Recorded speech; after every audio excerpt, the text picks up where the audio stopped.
ನಾನು ಇವತ್ತು ಹೇಳ್ತಾ ಇರೋದು, ನಿಮ್ಮ ಮನೆಯಲ್ಲಿ ದೈವ ಸ್ಥಿರವಾಗಿ ನಿಲ್ಬೇಕು ಅಂದ್ರೆ ಅದು ನಿಮ್ಗೆ ಕುಲದೇವರಾಗಿರ್ಬೋದು, ಮನೆ ದೇವರಾಗಿರ್ಬೋದು, ಅಥವಾ ನಮ್ಮ ಇಷ್ಟ ದೇವರುಗಳಾಗಿರ್ಬೋದು, ನಮಗೆ ಸ್ಥಿರವಾಗಿ ನಿಲ್ಬೇಕು ಅಂತ ಹೇಳಿದಂತಹ ಸಂದರ್ಭದಲ್ಲಿ ನಾವು ಹಲವಾರು ಪ್ರಯತ್ನಗಳನ್ನ ನಾವು ಮಾಡಿರ್ತೀವಿ.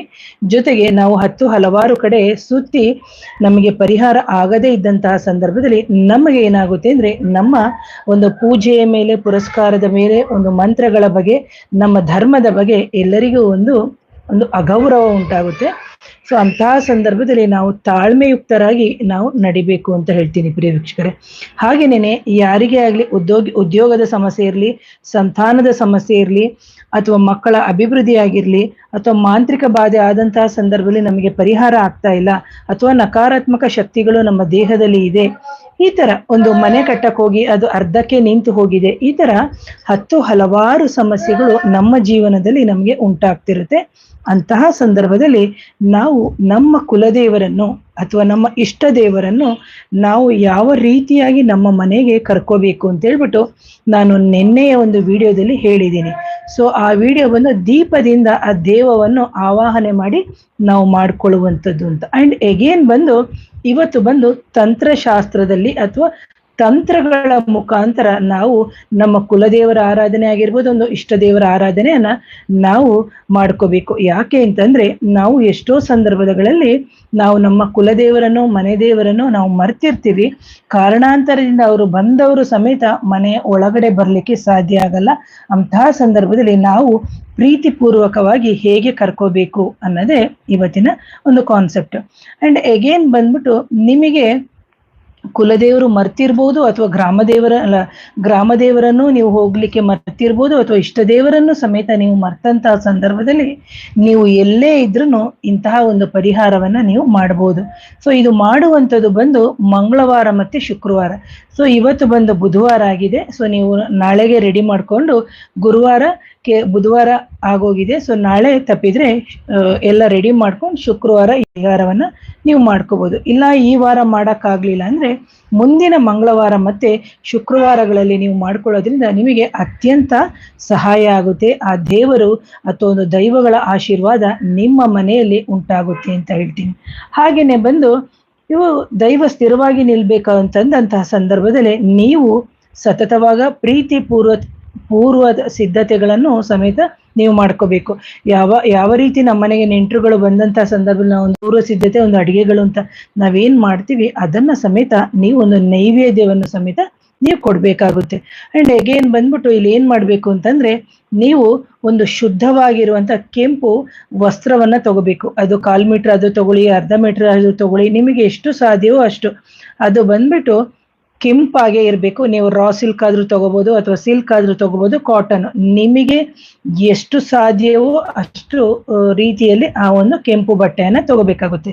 ಆ ನಂತರದಲ್ಲಿ ನೀವು ಹೊಸದಾಗಿ ಒಂದು ಅರಿಶಿನ ಮತ್ತೆ ಕುಂಕುಮವನ್ನ ನೀವು ಅದಕ್ಕೆ ಹಾಕ್ಬೇಕಾಗುತ್ತೆ. ಅದು 1 ಚಮಚ ಆದ್ರೂ ಆಗಿರ್ಬೋದು, ಅಥವಾ 2 ಚಮಚ ಏನಿದೆ ಅದನ್ನ ಮಿಶ್ರಿತ ಮಾಡಿ ನೀವು ಹಾಕೋದ್ರಿಂದ ಖಂಡಿತವಾಗ್ಲೂ ನಿಮಗೆ ಒಳ್ಳೇದಾಗುತ್ತೆ. ಅಂಡ್ ಎಗೇನ್ ವಿಭೂತಿ ಕಟ್ಟೆ ಇರುತ್ತಲ್ಲ, ಆ ವಿಭೂತಿಯ ದಪ್ಪ ಕಟ್ಟೆ ಬೇಡ, ಸಣ್ಣ ಕಟ್ಟೆ ಬರುತ್ತೆ, ಸಣ್ಣದಾಗಿರುವಂತ ಒಂದು ಇಷ್ಟ ಆಗಲದು ಕಟ್ಟೆ ಬರುತ್ತೆ ವಿಭೂತಿದು. ಆ ವಿಭೂತಿಯ ಕಟ್ಟೆಯನ್ನ ತೆಗೆದ್ಬಿಟ್ಟು ನೀವು ಆ ಕೆಂಪು ಬಟ್ಟೆ ಒಳಗೆ ಹಾಕಿ, ಆ ನಂತರದಲ್ಲಿ ಸಾಂಬ್ರಾಣಿ ಬರುತ್ತೆ, ಘಮ ಅಂತ ಇರ್ಬೇಕು ಆ ಸಾಂಬ್ರಾಣಿ. ಅಂತಹ ಒಂದು ಸಾಂಬ್ರಾಣಿಯಲ್ಲಿ ಹಲವಾರು ವಿಧಗಳಿದೆ. ನೀವು ಸ್ವಲ್ಪ ಚೆನ್ನಾಗಿರುವ ಸಾಂಬ್ರಾಣಿಯನ್ನೇ ನೀವು ತೆಗೆದು ಕಟ್ಟಬೇಕಾಗುತ್ತೆ. ಆ ಸಾಂಬ್ರಾಣಿಯನ್ನ ಅದರ ಒಳಗಡೆ ಹಾಕಿ, ಅದರ ಜೊತೆಗೆ ಸ್ವಲ್ಪ ಅತ್ತಾರ್ ಅಂತ ಬರುತ್ತೆ, ಆ ಅತ್ತಾರ್ನ ಸ್ವಲ್ಪ ಅದಕ್ಕೆ ಹಾಕಬೇಕು. ಆ ನಂತರದಲ್ಲಿ ನೀವು ಗುರುವಾರನೇ ಅಂದ್ರೆ ಹಿಂದಿನ ದಿನ, ಇವತ್ತು ಬುಧವಾರ, ನಾಳೆ ಗುರುವಾರ ಏನ್ ಮಾಡ್ಬೇಕು ಅಂದ್ರೆ, ಸ್ವಲ್ಪ ಗರಿಕೆ ಜೊತೆಗೆ ಬಿಲ್ಪತ್ರೆ, ಸ್ವಲ್ಪ ಸುಗಂಧ ಭರಿತವಾದಂತ ಸುಗಂಧರಾಜ ಆಗಿರ್ಬೋದು, ಅಥವಾ ಮಲ್ಲಿಗೆ ಹೂವನ್ನ ನೀವು ಸ್ವಲ್ಪ ಒಣಗಿಸ್ಕೋಬೇಕಾಗುತ್ತೆ. ತಂದು ಒಣಗಿಸಿ ಆನಂತರ ನಿಮ್ಮ ಮನೆ ಅಂತ ಏನಿದೆ, ನಿಮ್ಮ ಮನೆಯಲ್ಲಿ ನೀವು ಓಡಾಡುವ ಜಾಗ ಏನಿದೆ, ನಿಮ್ಮ ಮನೆಯಲ್ಲಿ ಓಡಾಡುವ ಜಾಗ ಬಿಟ್ಟು ನೀವು ಅಂದ್ರೆ ಒಂದು ತುಳಸಿ ಗಿಡ ಆಗಿರ್ಬೋದು ಅಥವಾ ಯಾವುದಾದ್ರೂ ಗಿಡಗಳ ಹಾಕಿರುವಂತಹ ಒಂದು ಜಾಗದ ಮಣ್ಣು ಅಂತ ನಾವೇನ್ ಹೇಳ್ತೀವಿ, ಒಂದು ಹಿತ್ತಲ ಮಣ್ಣಾಗಿರ್ಬೋದು ಅಥವಾ ಮುಂದುಗಡೆ ಇರುವಂತಹ ಭಾಗದ ಒಂದು ಮಣ್ಣನ್ನ ಸಮೇತ ನೀವು ಅದರೊಳಗಡೆ ಪ್ರಧಾನವಾಗಿ ನೀವು ಹಾಕಬೇಕಾಗುತ್ತೆ. ಯಾಕಂದ್ರೆ ಇಲ್ಲಿ ಮಣ್ಣು ಇಸ್ ವೆರಿ ಇಂಪಾರ್ಟೆಂಟ್ ಆಗುತ್ತೆ. ಅದೇ ರೀತಿ ನೀವೇನ್ ಮಾಡ್ಬೇಕು, ಆ ಮೂಟೆ ಅಂತ ಏನ್ ಬರುತ್ತೆ ಅದನ್ನ ನೀವು ಕೆಂಪು ಬಟ್ಟೆಯಲ್ಲಿ ನೀವು ಕಟ್ಕೋಬೇಕಾಗುತ್ತೆ.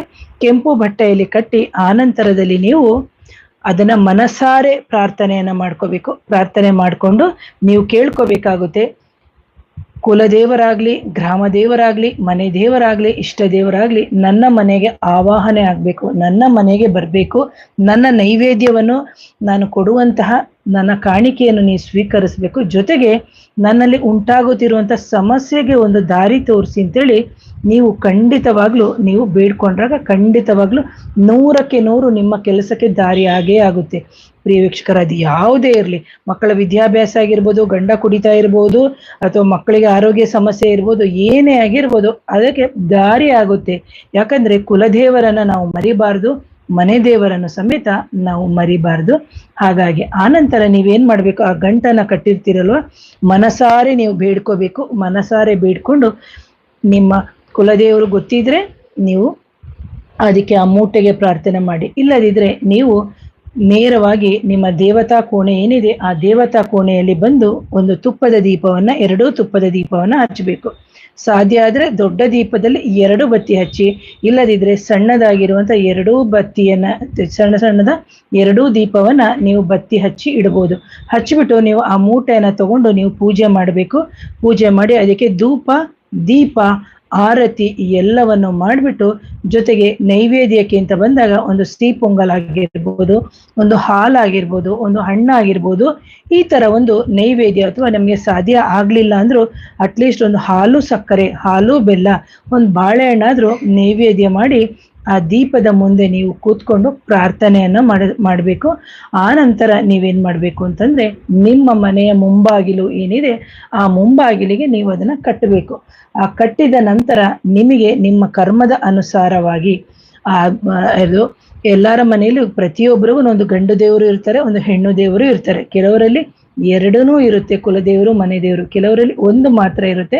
ಅಂತಹ ಸಂದರ್ಭದಲ್ಲಿ ನಿಮಗೆ ಕನಸಿನ ಮುಖಾಂತರವೋ ಅಥವಾ ಯಾರ್ದೋ ಮುಖಾಂತರವೋ ನಿಮಗೆ ಗೊತ್ತಾಗುತ್ತೆ, ನೀವು ನಿಮ್ಮ ಪೂರ್ವಿಕರು ಇಂಥ ದೇವಸ್ಥಾನಗಳಿಗೆ ಹೋಗ್ತಾ ಇದ್ರು, ಅಥವಾ ನಿಮ್ಮ ಪೂರ್ವಿಕರು ಇಂಥ ಕಡೆಗೆ ಹೋಗಿ ಪೂಜೆ ಸಲ್ಲಿಸಿ ನಿನ್ನನ್ನ ಪಡೆದ್ರು, ಅಥವಾ ನಮಗೆ ಸಮಸ್ಯೆಗಳಾದಾಗ ಪ್ರತಿ ಇಂಥ ದೇವಸ್ಥಾನಗಳಿಗೆ ಹೋಗ್ತಿದ್ದು ಅಂತೇಳಿ ಅವರು ನಿಮಗೆ ಒಂದು ಹಿಂಟ್ಸ್ ಕೊಡುತ್ತೆ. ಅಂತಹ ಸಂದರ್ಭದಲ್ಲಿ ನಿಮಗೆ ಖಂಡಿತವಾಗ್ಲೂ ಫಲ ಸಿಕ್ಕೇ ಸಿಗುತ್ತೆ.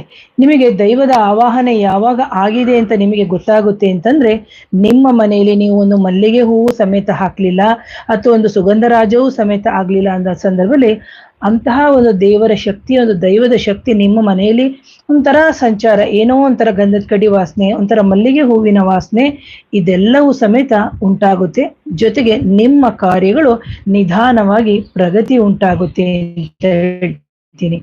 ಹಾಗೇನೇನೆ ನಿಮಗೆ ಯಾವುದೇ ವಿದ್ಯೆಗೆ ಸಮಸ್ಯೆ ಆಗಿರ್ಬೋದು, ಅಥವಾ ಮಕ್ಕಳ ಹೊರಗಡೆ ದೇಶಕ್ಕೆ ಹೋಗ್ಬೇಕು ಅಂತ ಸಂದರ್ಭದಲ್ಲಿ ಹಲವಾರು ತೊಡಕುಗಳು ಬರ್ತಾ ಇದೆ, ಅಥವಾ ಹೊರಗಡೆ ದೇಶಕ್ಕೆ ಹೋಗಿ ವಿದ್ಯಾಭ್ಯಾಸ ಮಾಡಬೇಕು, ಅಥವಾ ಅಲ್ಲಿ ಹೋಗಿ ಕೆಲಸ ಮಾಡಬೇಕು, ಅಲ್ಲಿ ಹೋಗಿ ಚೆನ್ನಾಗಿದ್ದೀವಿ ಆದ್ರೂ ನಾವು ಎಲ್ಲ ಮರ್ತು ಬಿಟ್ಟಿದ್ದೀವಿ, ಇಲ್ಲಿ ಬಂದ ಮೇಲೆ ನಮಗೆ ಸಮಸ್ಯೆ ಆಗ್ತಾ ಇದೆ, ಗೊತ್ತಾಗ್ತಾ ಇಲ್ಲ ಅಂತ ಹೇಳಿದಂತ ಸಂದರ್ಭದಲ್ಲೂ ಸಮೇತ ನೀವು ಇದನ್ನ ಹೊರದೇಶದಲ್ಲೂ ಸಮೇತ ನೀವು ಮಾಡ್ಕೋಬಹುದು ಅಂತ ಹೇಳ್ತೀನಿ. ಆದ್ರೆ ಮಣ್ಣನ್ನ ನೀವು ಆ ಮನೆಯಲ್ಲಿ ಇರುವಂತಹ ಮಣ್ಣನ್ನೇ ನೀವು ಹಾಕಿ ನೀವು ಮಾಡೋದ್ರಿಂದ ಖಂಡಿತವಾಗ್ಲೂ ನಿಮಗೆ ಒಳ್ಳೆಯದಾಗುತ್ತೆ ಅಂತ ಹೇಳ್ತೀನಿ ಪ್ರಿಯ ವೀಕ್ಷಕರೇ. ಹಾಗೇನೇನೆ ಇಂತಹ ಒಂದು ದೈವದ ಆವಾಹನೆ ಆದಂತಹ ಸಂದರ್ಭದಲ್ಲಿ ನೀವು ಅದರ ಜೊತೆಗೆ ಶುಚಿಯಾಗಿ ಇರಬೇಕು. ಜೊತೆಗೆ ಒಂದು ಅನುಷ್ಠಾನ, ಅಥವಾ ಒಂದು ಅನುಷ್ಠಾನ ಅನ್ನೋದಕ್ಕಿಂತ ಒಂದು ಸಂಸ್ಕಾರಯುತರಾಗಿ ನೀವು ಬಾಳ್ಬೇಕಾಗುತ್ತೆ. ಕೆಲವ್ರ ಮನೆಯಲ್ಲಿ ನೀವು ನೋಡ್ಬೇಕು, ಒಂದು ಸಂಸ್ಕಾರನೇ ಇರಲ್ಲ, ಹೇಗಂದ್ರೆ ಹೇಗೋ ಆ ತರ ಇರ್ತಾರೆ. ಒಂದು ಸಂಸ್ಕಾರಯುತರಾಗಿ ಬಾಳ್ತಾ ಹೋದ್ರೆ ಖಂಡಿತವಾಗ್ಲೂ ನಿಮಗೆ ಆ ದೇವರು ಕನಸಿನ ಮುಖಾಂತರ ಆಗಿರ್ಬೋದು, ಅಥವಾ ನಮ್ಮಂತ ವಿಡಿಯೋಗಳ ಮುಖಾಂತರ ಆಗಿರ್ಬೋದು, ಅಥವಾ ಹಲವಾರು ಜನಗಳ ಮುಖಾಂತರ ನಿಮಗೆ ಒಂದು ದಾರಿ ತೋರಿಸ್ತಾರೆ ಅಂತ ಹೇಳ್ತೀನಿ ಪ್ರಿಯ ವೀಕ್ಷಕರೇ. ಹೀಗೆ ಈ ತರ ಹಲವಾರು ವಿಷಯಗಳದ ಒಂದು ಮಂತ್ರಗಳಾಗಿರ್ಬೋದು, ಒಂದು ತಂತ್ರಗಳಾಗಿರ್ಬೋದು, ಒಂದು ಪರಿಹಾರಗಳನ್ನ ನಾನು ಕೊಡ್ತಾ ಬರ್ತೀನಿ. ಯಾರಾದ್ರೂ ನನ್ನ ಚಾನೆಲ್ನ ಮೊದಲನೇ ಬಾರಿಗೆ ನೋಡ್ತಿದ್ರೆ ದಯವಿಟ್ಟು ಚಾನೆಲ್ನ ಸಬ್ಸ್ಕ್ರೈಬ್ ಮಾಡಿ ಅಂಡ್ ಲೈಕ್ ಮಾಡಿ, ಶೇರ್ ಮಾಡಿ. ಹಾಗೇನೆ ಈ ಚಾನಲ್ ಅಂದ್ರೆ ನಿಮಗೆ ನೋಡಿದ್ಮೇಲೆ ಇದರಿಂದ ಏನು ಉಪಯೋಗ ಆಗಲ್ಲ ಅಂತ ಅನ್ಕೋಬೇಡಿ. ಇವೆಲ್ಲ ಕೆಲವೆಲ್ಲ ಪರಿಹಾರಗಳನ್ನ ನಾನು ಕೊಟ್ಟು ಕೆಲವರಿಗೆ ಪರಿಹಾರ ಆದ ನಂತರನೇ ನಾನು ಕೆಲವೆಲ್ಲ ಕೊಡುವಂಥದ್ದು. ಹಾಗಾಗಿ ಕುಲದೇವರಾಗಿರ್ಬೋದು, ಮನೆ ದೇವರಾಗಿರ್ಬೋದು, ಗ್ರಾಮ ದೇವರು ನಮ್ಮ ಮನೆಗೆ ಬಂದು ಹೊರಗಡೆ ನಿಂತಹ ಸಂದರ್ಭದಲ್ಲಿ ನೀವು ಇಂತಹ ಒಂದು ಪರಿಹಾರಗಳನ್ನ ಮಾಡ್ಕೋಬಹುದು. ಇದು ಎಷ್ಟು ದಿನ ಇದನ್ನ ಕಟ್ಟಬೇಕು ಅಂತ ಕೇಳಿದಾಗ, ನೀವು 3 ತಿಂಗಳಿಗೆ ಒಮ್ಮೆ ಇದನ್ನ ಬದಲಾಯಿಸ್ತಾ ಹೋಗಿ, ಆ ನಂತರದಲ್ಲಿ ನಿಮಗೆ ನೀವೇ ನೋಡಿ ಇದರಲ್ಲಿ ಇರುವಂತಹ ಒಂದು ಕೆಂಪು ಬಟ್ಟೆಯಲ್ಲಿ ಕಟ್ಟಿರುವಂತಹ ನೀವು ಆ ವಸ್ತು ಸಾಮಗ್ರಿಗಳು ಅಂತ ನಾವೇನ್ ಹೇಳ್ತೀವಿ, ಒಂದು ವಿಭೂತಿ, ಅರಿಶಿನ, ಕುಂಕುಮ ಅಥವಾ ಸಾಂಬ್ರಾಣಿ, ಅತ್ತರು, ಬಿಲ್ಪತ್ರೆ, ತುಳಸಿ, ಇದೇನ್ ಹೇಳಿದೀನಿ ಅದನ್ನ ನೀವು ನಿಮ್ಮ ಮನೆಯಲ್ಲಿ ಗಿಡ ಇದ್ರೆ ಗಿಡಕ್ಕೆ ಹಾಕಿ, ಅಥವಾ ದೈವ ವೃಕ್ಷ ಅಂತ ನಾವೇನ್ ಹೇಳ್ತೀವಿ ಅಂತಹ ದೈವದ ವೃಕ್ಷದ ಕೆಳಗಡೆ ಹಾಕ್ಬೋದು, ಅಥವಾ ಯಾವುದಾದ್ರೂ ನದಿಯ ದಂಡೆಗೆ ನೀವು ಹಾಕಿ ಅಂತ ಹೇಳ್ತೀನಿ ಪ್ರೇಕ್ಷಕರೇ. ಹಾಗೆ ಆ ಬಟ್ಟೆಯನ್ನು ತೆಗೆದು ಯಾವುದಾದ್ರೂ ಮರಕ್ಕೆ ಸಮೇತ ಕಟ್ಟಾಕ್ಬೋದು, ಕಟ್ಟಿ ಇಲ್ಲದಿದ್ರೆ ಡಸ್ಟ್ ಬಿನ್ನಿಗೆ ಹಾಕಕ್ಕೆ ಹೋಗ್ಬಿಡಿ. ಇಲ್ಲದಿದ್ರೆ ಅಂತಹ ಬಟ್ಟೆಯನ್ನ ತೆಗೆದು ನಿಮ್ಮ ಕಪಾಟ್ ಅಥವಾ ವಾರ್ಡ್ರೋಬ್ ಅಂತ ಏನಿದೆ ಅಲ್ಲಿ ಇಡೋದ್ರಿಂದ ನಿಮಗೆ ಅಭಿವೃದ್ಧಿ ಆಗುತ್ತೆ ಅಂತ ಹೇಳ್ತೀನಿ. ಯಾರಾದ್ರೂ ನನ್ನ ಚಾನೆಲ್ನ ಮೊದಲನೇ ಬಾರಿಗೆ ನೋಡ್ತಿದ್ರೆ ಇನ್ನೂ ಹಲವಾರು ಜನಕ್ಕೆ ಶೇರ್ ಮಾಡಿ. ಈ ತರ ಒಂದು ಪರಿಹಾರಗಳನ್ನ ನೀವು ಮಾಡ್ಕೊಳ್ಳೋದ್ರಿಂದ ಖಂಡಿತವಾಗ್ಲೂ ನಿಮ್ಮ ಮನೆಗೆ ಕುಲದೇವರು ಮತ್ತೆ ಮನೆ ದೇವರು ಸ್ಥಿರವಾಗಿ ನಿಲ್ಲಲಿಕ್ಕೆ ಸಾಧ್ಯ ಆಗಿ ನಿಮ್ಮ ತಡೆಯಾಗುತ್ತಿರುವಂತ ಎಲ್ಲ ಕಾರ್ಯಗಳು ನಿವಾರಣೆ ಆಗುತ್ತೆ ಅಂತ ಹೇಳ್ತೀನಿ. ಯಾರಿಗಾದ್ರೂ ಮಾಂತ್ರಿಕ ಬಾಧೆ, ನೆಗೆಟಿವ್ ಎನರ್ಜಿ, ಮದ್ದಿಡು ಕ್ರಿಯೆ ಆಗಿದ್ದಂತಹ ಸಂದರ್ಭದಲ್ಲಿ ಹಲವಾರು ಕಡೆ ನನಗೆ ಪರಿಹಾರ ಆಗಿಲ್ಲ ಅಂತ ಹೇಳಿದಂತ ಸಂದರ್ಭದಲ್ಲಿ ನನ್ನ ನೇರ ಭೇಟಿಗೆ ಅವಕಾಶ ಇರುತ್ತೆ. ಹಾಗೇನೇನೆ ವಾಟ್ಸಪ್ ಮುಖಾಂತರ ಸಂಪರ್ಕ ಮಾಡಿ, ಆ ನಂತರ ಅಪಾಯಿಂಟ್ಮೆಂಟ್ ತಗೊಳ್ಳಿ ಅಂತ ಹೇಳ್ತೀನಿ. ಒಂದ್ ಸೆಕೆಂಡ್, ಥ್ಯಾಂಕ್ ಯು.